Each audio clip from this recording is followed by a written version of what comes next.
आज सकाळी महाराष्ट्र राज्याचे उपमुख्यमंत्री, पुणे जिल्ह्याचे पालकमंत्री आणि संपूर्ण महाराष्ट्राच्या तरुणांचं एक आशास्थान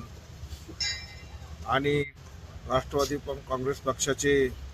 अध्यक्ष आदरणीय अजितदादा पवार यांचं बारामती या ठिकाणी विमान दुर्घटनेत दुःखद असं निधन झालं आणि त्या संदर्भात वाघोली ग्रामस्थांच्या वतीनं आज भैरवनाथ मंदिर या ठिकाणी शोकसभेचं आयोजन करण्यात आलं। वाघोली ग्रामस्थांच्या वतीनं अजितदादांचं निधन झालं, त्यांना सर्व वाघोली ग्रामस्थांच्या वतीनं श्रद्धांजली अर्पण करण्यात आली। त्याच पद्धतीनं वाघोली गावची यात्रा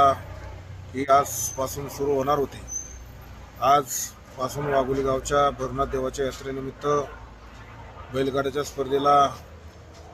सुरुवात होणार होती, उद्घाटन झालं होतं, परंतु त्याच वेळेस ही दुःखद बातमी वाघोली ग्रामस्थांच्या कानावर पडली आणि वाघोली ग्रामस्थांच्या वतीनं निर्णय घेण्यात आला की दादाचं, पवारसाहेबांचं या वाघोलीच्या विकासामध्ये योगदान फार मोठं आहे आणि अशा नेत्याचं निधन झाल्यानंतर आपण कुठल्या प्रकारचा सांस्कृतिक कार्यक्रम करू शकत नाही आणि करता येणार नाही अशी ग्रामस्थांची भावना झाली आणि त्या भावनेतून यात्रेनिमित्तानं जे गाड्यांच्या स्पर्धा होत्या त्या स्पर्धा